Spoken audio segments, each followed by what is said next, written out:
चलो आज एक अच्छी चीज आपको सिखाता हूं। कौन सीखना चाहते हैं? हम सभी सदगुरु भगवान। देखो, हम लोग यहाँ हिंदी में बोल रहे हैं, सुन रहे हैं, सही है ना? मैं हिंदी में बोल रहा हूँ, आप समझ रहे हो। तो क्या कर्नाटक में रहने वाले हिंदी में बोलेंगे, समझेंगे? नहीं भगवान। बोलो बच्चियों, समझेंगे? तमिलनाडु में किस भाषा में समझेंगे? बोलो जोर से बच्चों। तमिल। गुजराती में किस भाषा में? गुजरात में। राजस्थान में। यानी भाषा अलग अलग होती है। अब आप इधर जो भी देवों को प्रार्थना करते हो, हिंदी में करते हो देवों को प्रार्थना, तो क्या तमिलनाडु में लोग हिंदी में प्रार्थना करेंगे देवों को? कर्नाटक में, आंध्र में, बोलना तेलुगु, तेलुगु, बंगाली में, बंगाल में, बंगाली, असम में, आसामी, आसामी। तो देवता किस भाषा में समझते हैं? आज मुझे ये बताइए। मैं ये पॉइंट पूछ रहा हूं कि देवता किस भाषा में समझते हैं? हिंदी में? हाँ, भावना तो तुम लोगों में है ही नहीं, तो कई की भाव की भाषा। तुम तो इतने नाटकीय हो, अगर काम पड़ेगा तो माँ को बेच के आ सकते हो, ऐसे होशियार हो आप। कौन सी भावना? मैं देखो जो है स्पष्ट बोलने वाला हूं। आप लोभी हो, इसको कौन मना कर सकता है? मेरे पास कोई आपके लिए चापलूसी नहीं है, ना तो आपका नाम पूछने वाला हूं, ना आपका मोबाइल नंबर लूंगा वापस कभी जिंदगी में आपको कोई फोन करने वाला हूं, ना बात करने वाला हूं। मेरे पास कोई रिश्ता नाता नहीं है। मैं संत हूं, भक्ति कराने जन्मा हूं, ना भक्ति करता हूं। जय जय गुरुदेव। मैं किसी का नाम लेता नहीं, न किसी माई का लाल का नाम लेके उनको फुसलाता नहीं, तारीफ करता नहीं, किसी का कुछ नहीं करता मैं, ना किसी के संपर्क में रहता हूं, इसलिए मुझे कोई शर्म नहीं है। आप लोभी हो के नहीं बोलो। फिर कहां से आया भाव आप में? लोभियों में भाव होता है। हाँ, भाव आप में नहीं आ सकता। भाव उसमें आता है जो भगवान के लिए ही भक्ति करता है, वही भाव है। जय जय गुरुदेव। आप क्या भगवान के लिए भक्ति कर रहे हो? अपना मत निकालने, ये आ जाए, वो हो जाए, मेरे दुख मिट जाए, मेरा कष्ट मिट जाए, मेरे तकलीफ मिट जाए। आपकी भक्ति तो व्यापार है। क्या है? व्यापार। कल ही बोला ना, मैं कोई मदारी नहीं हूं कि खेल दिखाऊं आपको, चमत्कार दिखाऊं, तमाशा दिखाऊं। वो तो हम इसलिए करते हैं कि सनातन धर्म में देवों की शक्ति कितनी है आपको मालूम पड़े, आपको समझ पड़े कि देवता कैसे हैं मेरे धर्म के। मेरे धर्म के देवताओं की ताकत। तो आप बताओ कि किस भाषा में बात करते हैं? आपको आज सिखाना जरूरी है ना, क्योंकि आप ना समझो। देवता बात करते हैं मुद्रा की भाषा से। किस भाषा से? मुद्रा की भाषा से। हाँ, वो मुद्रा से आते हैं, शब्दों से नहीं। इसलिए किसी भी मंदिर में पंडित जी मुद्रा करके भोजन खिलाते हैं, मुद्रा करके बुलाते हैं। शब्द तो हमारे लिए हैं, देवों के लिए मुद्रा है। घर में कभी पूजा करो तो पूजा के पहले ऐसे करो, उसके बगैर पूजा करोगे कोई? आपके घर में 2500 साल से नहीं, 25 पीढ़ियों से पूजा होती आ रही है। आप कर रहे हो पूजा, आपके दादा कर रहे, परदादा। कभी कोई देवता आए? नहीं आए, क्योंकि आप बहुत चढ़ा रहे हो, लेकिन वो उन तक पहुंचता नहीं है। आपके चढ़ाने से, आपके दिए जलाने से क्या होगा? देवताओं की पूजा करने पहले आगच्छ आगच्छ, तिष्ठ तिष्ठ, क्या कहना? आगच्छ। ऐसे करते ही उनको आना पड़ता। वो समझ लेते कि मुद्रा जान रहे हैं, मुझे बुला रहे हैं। देवों की भाषा मुद्रा है। क्या है? मुद्रा। मुद्रा से ही बुलाया जाएगा ना, मुद्रा से ही काम सिद्ध होगा। आज आप सबको मैं एक मुद्रा सिखाने वाला हूं, ताकि आपकी जिंदगी मंगलमय हो।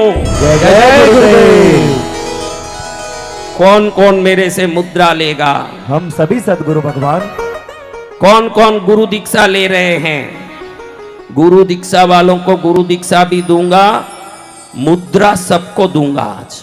जय जय गुरुदेव। सबको मिलेगी मुद्रा। ये क्या मुद्रा? ऐसी मुद्रा कभी नहीं सुनी होगी। मेरे जीवन में बहुत विघ्न आते हैं, परेशानी आती है। कौन कौन है ये सब? उठाओ हाथ जिनको परेशानी आ रही है, विघ्न आ रही है। सब है, कोई एक ही बाकी नहीं है। एक सुखी वसंत विजय, बस। जय जय गुरुदेव। कोई विघ्न है न कोई बाधा है। विघ्न को विघ्न मानो तो विघ्न विघ्न है। विघ्नेश्वर को याद करो तो सब विघ्न निर्विघ्न है। जय जय गुरुदेव। फिर भी आज मैं आपको विघ्न मुद्रा सिखा रहा हूं। क्या मुद्रा? विघ्न मुद्रा। इसका काम क्या है? रोज 5 मिनट सुबह उठ के टट्टे पेशाब करके स्नान करके नहा धो के फिर 5 मिनट रोज इसको करके बाहर निकलोगे, गुरु की कृपा महती कृपा बन के आपके हर विघ्न को नाश करेगी। जय जय गुरुदेव। कल कितने घरों में गुरुदेव घूम के आए थे? हाँ देखो, हजारों घरों में। हजारों घरों में तो ये गुरुदेव मुद्रा दे रहे हैं, तो क्या साधारण मुद्रा होगी? नहीं गुरुदेव। जब भी ये मुद्रा करोगे, देखो कोई बड़ा कष्ट आए तो ये मुद्रा 15 मिनट करना। 15 मिनट रोज 5 मिनट करना। कोई बड़ी तकलीफ आ गई तो 15 मिनट करना। इस मुद्रा को करने के बाद तकलीफ दूर हो जाती है। मैंने कहा कि देवता मुद्रा की भाषा में बात करते हैं। किस भाषा में? मुद्रा की भाषा में। हाँ, कभी भी कुलदेवी के पास जाओ, कितने लोग कुलदेवी को घर में बैठाए हुए हैं, तो कभी भी कुलदेवी के सामने ऐसे करना चाहिए। कैसे करना चाहिए? ये त्रिशूल मुद्रा है। हर कुलदेवी की मुद्रा यही है। 2 हाथ से नहीं करना, हाँ एक ही हाथ से करना। देवी को एक हाथ खाली रखने देना, 2 ही हाथ में त्रिशूल पकड़ के बैठ जाएगी। रोटी किस हाथ में खाएगी? एक हाथ में त्रिशूल करना। कैसे? त्रिशूल। जब भी घर में कुलदेवी की पूजा करते हो ऐसे करना, वो प्रसन्न होती है। मैंने कहा देवों की भाषा क्या है? मुद्रा। मुद्रा नहीं जाने वो कुद्रा खावे, इसलिए ऐसे करें देवी के सामने, कुलदेवी के सामने, शिव के सामने, भैरव के सामने। जैसे ही भैरव के सामने जाओ ऐसे करो त्रिशूल मुद्रा। भैरव प्रसन्न यूं होते हैं, अरे ये मुद्रा जान रहे हैं, बड़े विद्वान हैं, इनको आशीर्वाद दीजिए। इनको मालूम नहीं कि ये तो वसंत विजय से सीखे हुए हैं, कुछ है नहीं विद्वान, कहीं से लेके आए हैं माल। लेकिन भैरव जी तो यही सोचेंगे कि विद्वान आ चुके हैं, सब बड़े बड़े विद्वान आए, इधर देखो कितने विद्वान आ गए। कैसे करना? ऐसे गुरुदेव। हाँ, ऐसे तो पेशाब के लिए कर ही रहे थे ना, ऐसे उसके लिए कर ही रहे थे। किसके लिए? अब ऐसे करना। ऐसे कर लिए न, भैरव जी प्रसन्न, शिव जी प्रसन्न। जिन जिन के हाथ में त्रिशूल है उन सभी देवताओं को ऐसे कर सकते हैं। आपके घर में किन किन देवताओं के हाथ में त्रिशूल है देखो, उन सब के सामने ऐसे कर सकते हो। लेकिन आज मैं आपको जो बता रहा हूं ये विघ्न मुद्रा है। क्या मुद्रा? विघ्न मुद्रा। इससे क्या होता है? पूर्व जन्म में कोई पाप के कारण आपके कार्य रुक रहे हैं, या इस जन्म में पाप करके दुष्टता की इससे कार्य रुक रहे हैं, तो वो सभी कार्य जो रुके हुए हैं वो भी होंगे। काम करो तो कभी विघ्न नहीं आएगा, हर कार्य में निश्चित सफलता हो, वो विघ्न मुद्रा है। आज 7 दिन में कितना लुटाया मैंने नीमच में, कभी कहीं इतना लुटाया नहीं मैंने। इंडिया में वो बहुत घूमा हूं, देश विदेश में। काशी में यही भैरवाष्टमी कर रहा है, तो ये तो क्या भीड़ है, ये तो चना भूंगड़ा है। मैंने काशी में रोज लाखों लोगों को प्रतिदिन खिला के भक्ति की। काशी के भंडारे में भैरव काशी में ही रहते हैं। ये क्या गांव में ही 1.5 लाख लोग, हम रोज वहां 1.5 लाख को खिलाते थे। ऐसा गांव काशी। तो चलो अब विघ्न मुद्रा रोज कैसे करना? भोजन करने के बाद नहीं करना, तुरंत ये काम नहीं करता मुद्रा, पाचन खराब होता है। सुबह खाली पेट में 5 मिनट करना रोज। पेट खाली होना, ये कब खाली होगा? जब टट्टी पेशाब करके ना धो लोगे तो खाली रहेगा उस समय पेट। पहले 5 मिनट कर लेना, फिर आधा घंटे बाद ही नाश्ता। ये करने के बाद आधा घंटे बाद ही कुछ खाना पीना।